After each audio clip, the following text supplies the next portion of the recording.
आप सभी लोगों को मेरा बहुत बहुत नमस्कार और आप सभी का अनअकैडमी के इस प्लेटफॉर्म पर हार्दिक स्वागत अभिनंदन।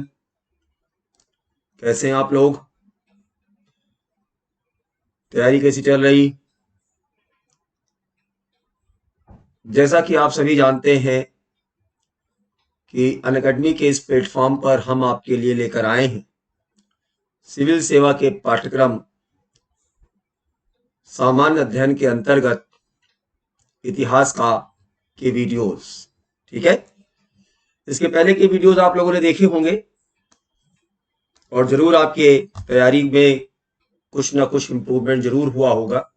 बाकी और कॉम्प्रिहेंसिव क्लास के लिए आप हमारा प्लस कोर्स ज्वाइन कर सकते हैं।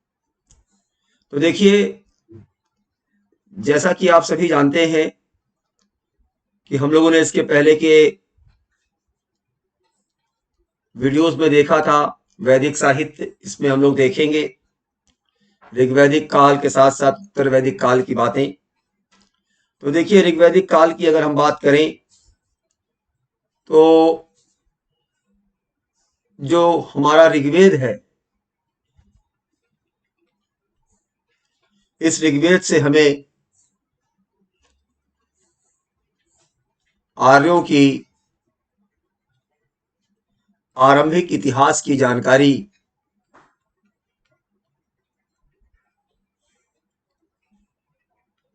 हमें मिलती है। सवाल उठता है कि भौगोलिक विस्तार क्या था। तो अगर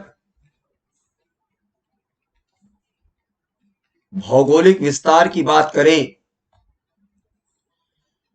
तो निवास स्थल के लिए सर्वत्र सप्त सैंधव शब्द का प्रयोग मिलता है। सप्त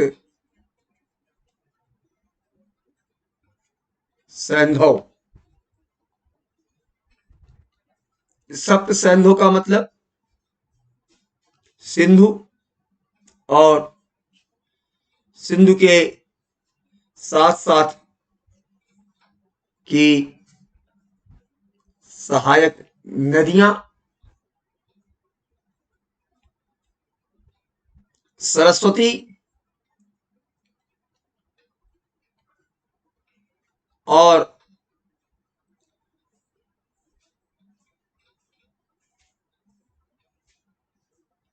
द्वसगति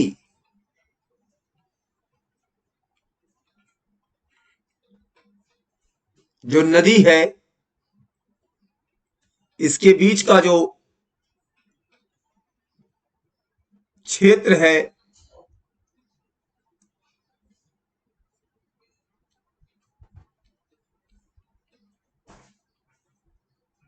ब्रह्मावर्त नाम दिया गया है। हमें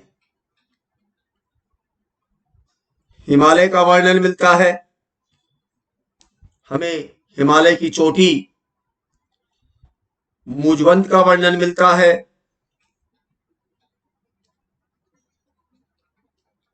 यही नहीं, हमें ऋग्वेद में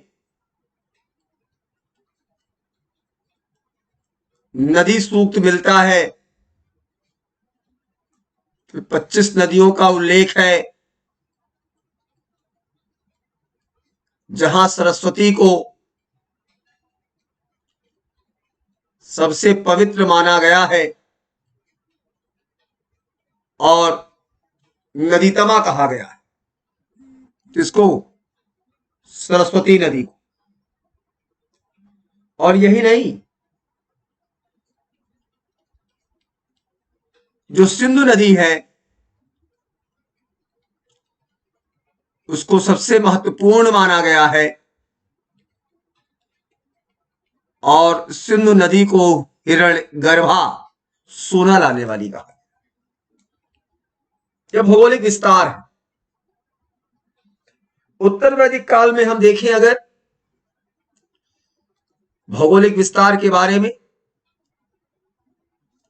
अगर हम उत्तर वैदिक काल के बारे में देखें, भौगोलिक विस्तार के बारे में, तो उत्तर वैदिक काल में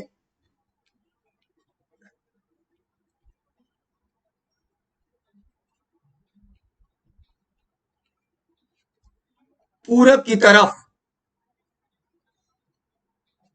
विस्तार है और सतपथ ब्राह्मण में हमें सदानीरा नदी, जो आज की गंडक नदी है, इसका उल्लेख मिलता है।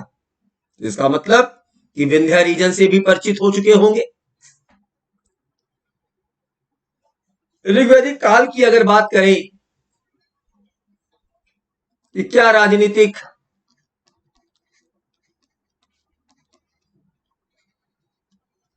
व्यवस्था थी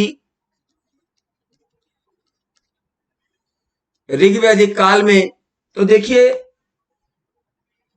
पितृत्वात्मक जो परिवार था, पितृसत्तात्मक परिवार,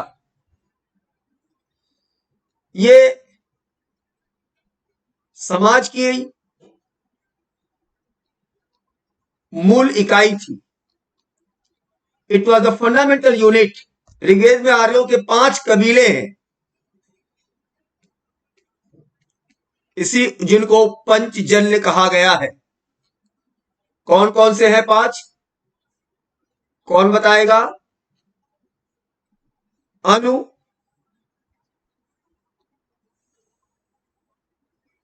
द्रुहय,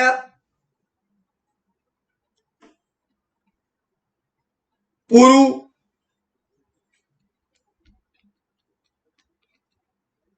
तुर्वस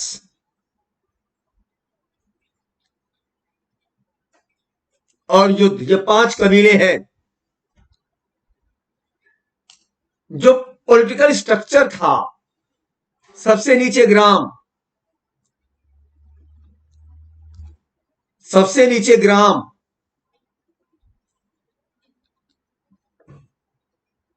जिसका मुखिया आपको मालूम है ग्रामणी। कई गांव मिलके बनाते थे विष, और कई विष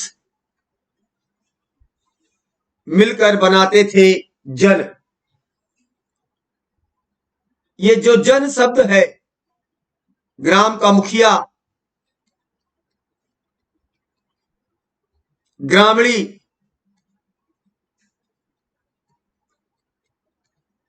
विष का मुखिया विषपति, और जन का मुखिया जनपति। अच्छा, जन शब्द, ये जो जन शब्द है, ये जन शब्द 275 बार आया है।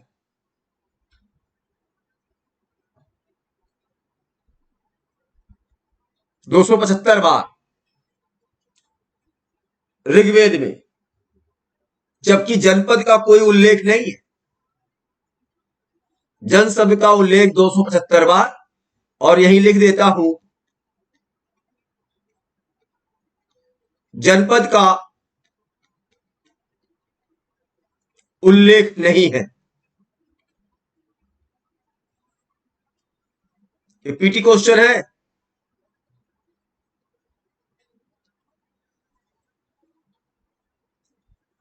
राजा को कबीले का संरक्षक कहा जाता था, जिसके लिए शब्द यूज हुआ है गोप्ता जनस्य।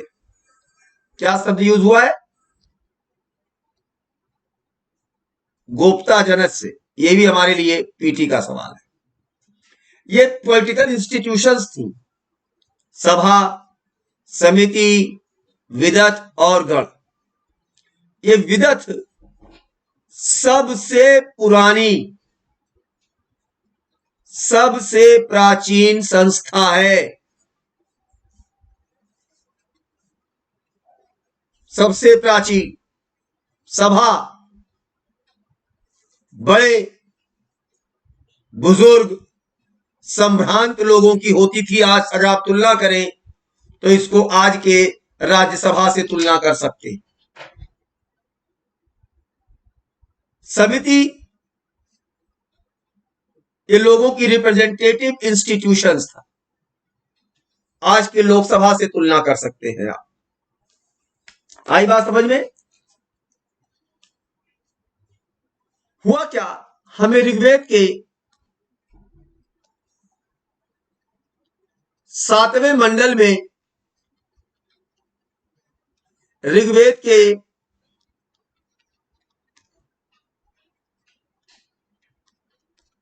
7वें मंडल में दास राज्य युद्ध का वर्णन है। और यह युद्ध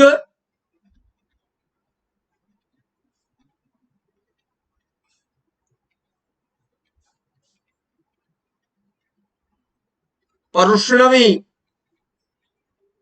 नदी, प्राचीन नाम आज का नाम रावी, के किनारे हुआ था। कौन कौन, किसके किसके बीच? भरत वंश के राजा सुदास वर्सेस 10 राजा थे, जिनमें 5 आर्य थे और 5 आर्येतर। सुदास ने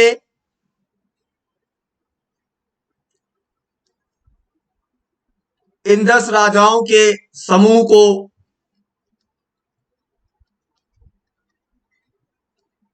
पराजित किया और बाद में भारत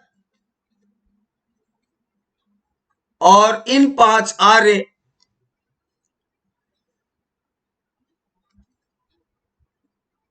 में जो सबसे महान थे, एक थे पुरु। तो बाद में भरत और पुरु ने मिलकर कुरु नाम से एक नया कुल बनाया। मैत्री हो गई। ये उल्लेख हमें 7वें मंडल में मिलता है युद्ध का। तो ये पीटी का सवाल है कि युद्ध किसके किनारे हुआ? 7वां मंडल हमारे लिए पीटी का सवाल है। और भी कई अधिकारी होते थे ऋग्वैदिक काल में, जैसे सूतकार होते थे, रथकार होते थे, करमार होते थे,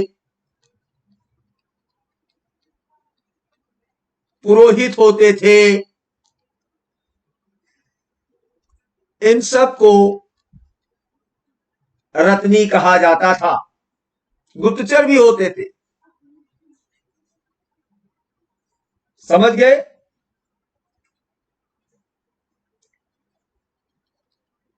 उग्र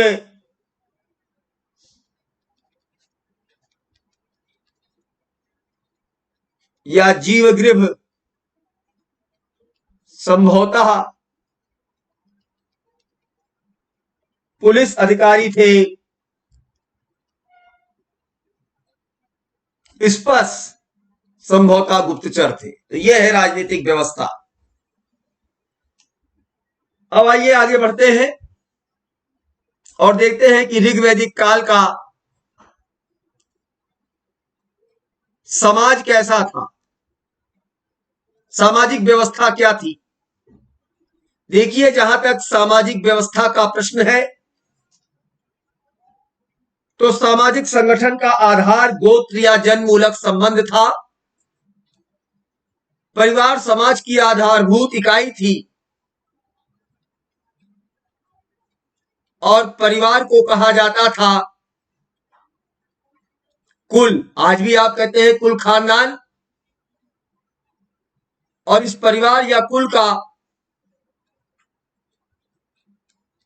जो मुखिया होता था उसे कहते थे कुलप या गृहपति। कुल मिलाकर आर्य समाज पितृसत्तात्मक था, परंतु ध्यान रहे इस बात का कि नारी को पर्याप्त सम्मान प्राप्त था। ये बहुत इंपॉर्टेंट पॉइंट है। अभी देखेंगे कि किस प्रकार से महिलाओं के लिए, स्त्रियों के लिए शिक्षा के द्वार खुले थे, उनके उपनयन होते थे, कि कई सारे उनको अधिकार मिले हुए थे। लेकिन उत्तर वैदिक काल में आते आते थोड़ा सा परिवर्तन दृष्टिगोचर होता है। आई बात समझ में? संयुक्त परिवार की प्रथा थी, ज्वाइंट फैमिली, और परिवार की संपन्नता का आधार, मापदंड परिवार की वृहदता थी कि परिवार कितना ज्यादा है, परिवार कितना विशाल है। परिवार की विशालता ये बात निर्धारित करती थी कि संपन्नता कितनी है। संपन्नता का मापदंड 10वें मंडल में पुरुष सूक्त है, और जहां से हमें 4 वर्ण की जानकारी मिलती है। 9वां मंडल सोम देवता को समर्पित है, और आपको मालूम है ऋग्वेद में कुल कितने मंडल हैं? कुल 10 मंडल हैं, जिसमें से पहला, 8वां, 9वां और 10वां सबसे अंत में जोड़ा गया। समाज की बात कर रहे थे, यहां पर मैंने देखिए आपके लिए ब्रैकेट में लिखा है नाम लोपामुद्रा। ये विदर्भ राज की कन्या थी, राजकुल में उत्पन्न हुई थी। अगस्त ऋषि से इनका विवाह हुआ था। और इंपॉर्टेंट पॉइंट ये है कि जो मंत्र हैं, इन्होंने मंत्रों की रचना की। विवाह समाज में, बाल विवाह बिल्कुल नहीं था, नो, नॉट एट ऑल। लिख लो समाज में क्या क्या नहीं था, मैं लिख के कट लगा दे रहा हूं। ऋग्वेद में बाल विवाह नहीं था, पर्दा प्रथा नहीं था, छुआछूत नहीं था, पर्दा प्रथा नहीं था,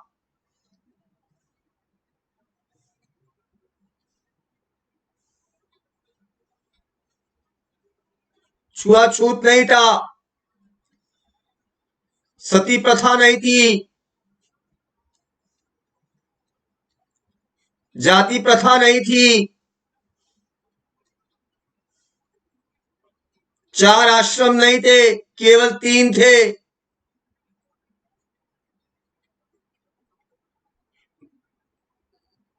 संन्यास नहीं था, लिखावट नहीं थी। ये सब चीजें नहीं थी। इनको लिख के और एक कट का निशान लगा दीजिए अपनी कॉपी में भी, ताकि आपको याद रहे कि ये चीजें ऋग्वैदिक काल में नहीं थी। कट लगा दिया है मैंने, एग्जाम में गलती मत करिएगा। हां, नियोग प्रथा थी, नियोग प्रथा थी। आई बात समझ में? पुनर्विवाह का भी हमें रेफरेंस मिलता है। पुनर्विवाह, शतपथ ब्राह्मण में पत्नी को अर्धांगिनी कहा गया है। कुछ महिलाएं, कन्याएं आजीवन अविवाहित रहती थी, उनको अमाजू कहा जाता था। शिक्षा के लिए देखिए, मैंने बताया ऋग्वेद में लोपामुद्रा एक साथ नाम है, लोपामुद्रा, घोषा, सिकता, अपाला एवं विश्वारा।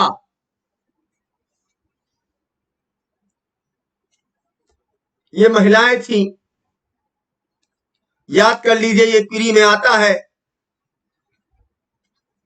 जो विदुषी महिलाएं थी, विद्वान, ये विदुषी महिलाएं थी। इन विदुषी महिलाओं को ऋषि भी कहा गया। शिक्षा के लिए सामान्यतया गुरुकुल पद्धति थी, मौखिक शिक्षा दी जाती थी। शिक्षा के द्वार स्त्रियों के लिए भी खुले थे, कन्याओं को भी वैदिक शिक्षा दी जाती थी।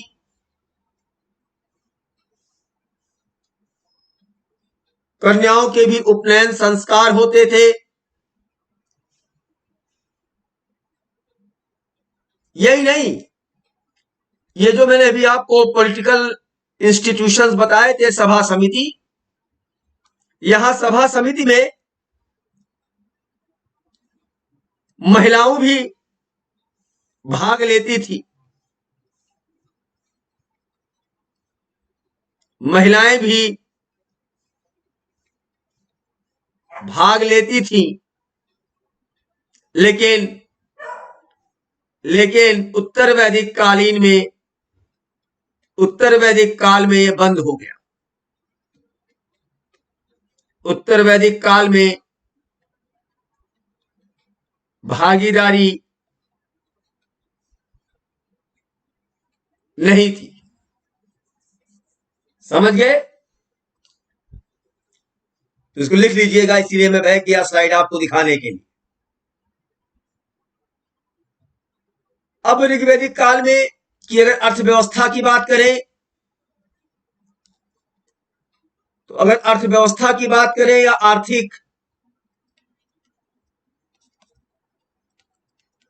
जीवन की बात करें, तो गाय बहुत इंपॉर्टेंट है ऋग्वैदिक काल में, और तमाम लड़ाइयां गायों के लिए की गई है। गव्यती शब्द ये चारागाह के लिए है। व्यापार पणि विनिमय के लिए निष्क का रूप का उल्लेख है। ये निष्क जो है सोने का आभूषण कह लो। व्यापार विनिमय माध्यम से होता था। गविष्टि अर्थात गायों की गवेषणा, जैसा कि मैंने आपसे कहा युद्ध का पर्याय माना जाता था, तो ये शब्द लिख लीजिए, गवेषण, गोसु, गव्य, गम्य, ये सभी शब्द युद्ध के लिए प्रयुक्त होते थे। घोड़ा और समाज का अति उपयोगी पशु था। गाय को पशु के रूप में मत टिक करना। गाय सबसे महत्वपूर्ण पशुधन था। आई बात समझ में? हाँ, यह है आर्थिक जीवन। और केवल ऋग्वेद में एक ही अनाज यव का उल्लेख है। यव समझते हैं? उत्तर वैदिक काल में हम देखेंगे धान और गेहूं। धान को व्रीहि कहा गया है, गेहूं को गोधूम। इंपॉर्टेंट फसल हो गया है। समझ गए? अब धर्म की बात करें अगर, तो ऋग्वैदिक लोग जिस सार्वभौमिक सत्ता में विश्वास रखते थे। वह कंसेप्ट था एकेश्वरवाद का। हुआ क्या कि इन ऋग्वैदिक काल में प्रकृति का मानवीकरण किया गया। क्या किया गया? मानवीकरण, पर्सोनिफिकेशन ऑफ द नेचर। और इस प्रकार से कई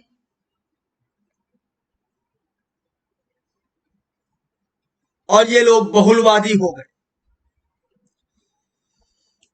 ऋग्वैदिक काल में हमें 3 श्रेणियां मिलती हैं: आकाश के देवता, अंतरिक्ष के देवता, पृथ्वी के देवता। आकाश के देवता सूर्य, दौस, वरुण, मित्र, पूषण, विष्णु, सवित्र,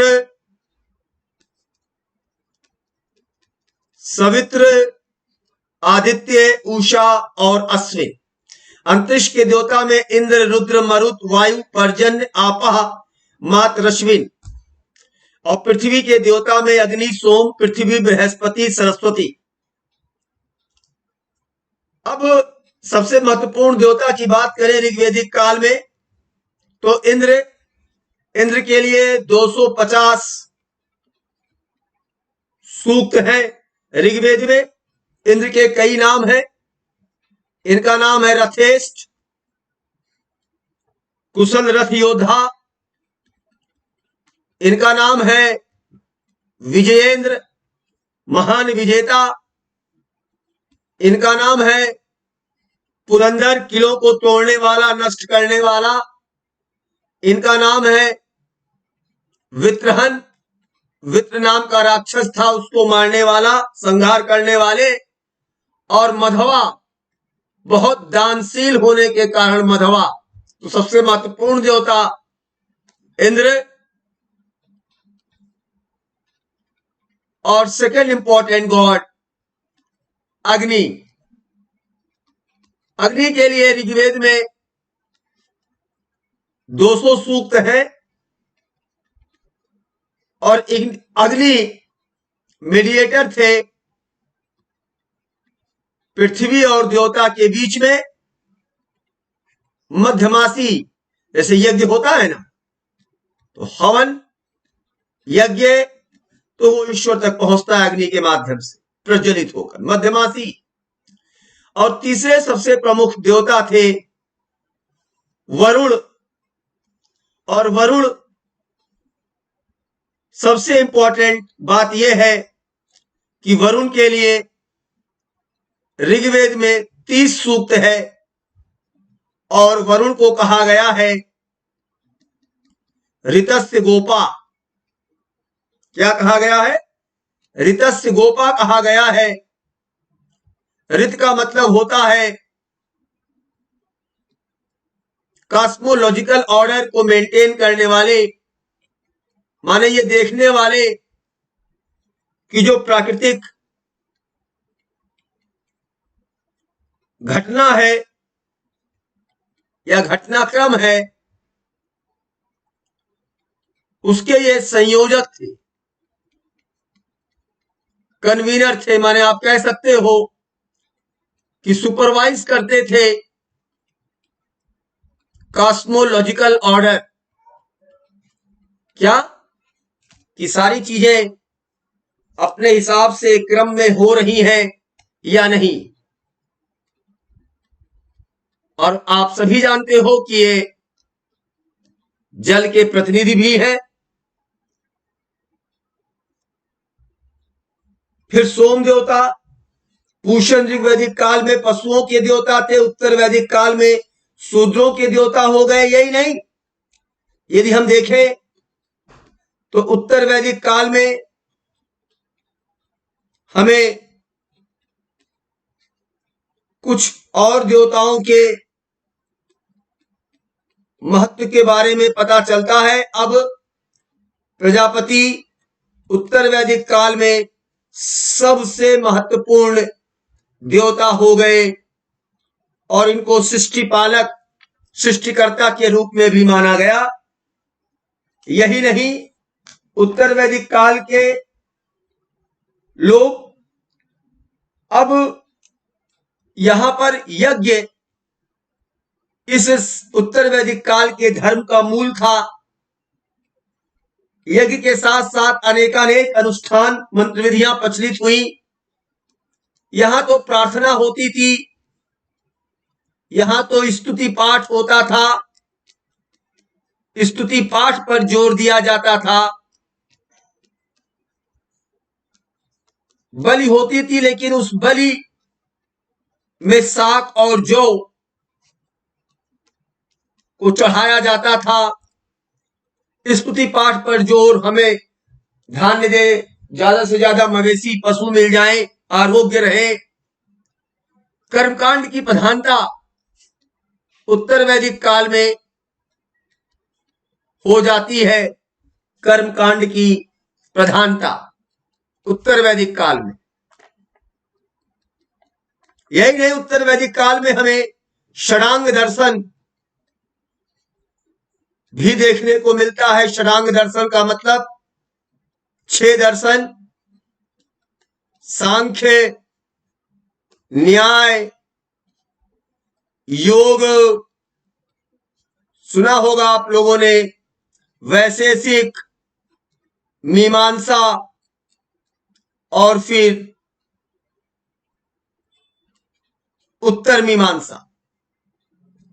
कुल मिलाकर बात यह है कि ऋग्वैदिक काल में जो भी चीजें थी उनमें परिवर्तन दृष्टिगोचर होता है उत्तर वैदिक काल में। यहां पर ऋग्वैदिक काल में यहां पर रुद्र शिव के लिए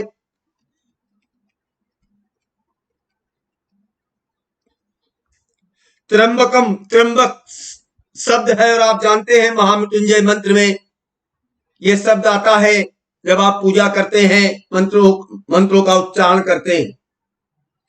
तो इस प्रकार ये रहा ऋग्वैदिक काल। उत्तर वैदिक काल के साथ साथ देखते हुए कि क्या था क्या नहीं था।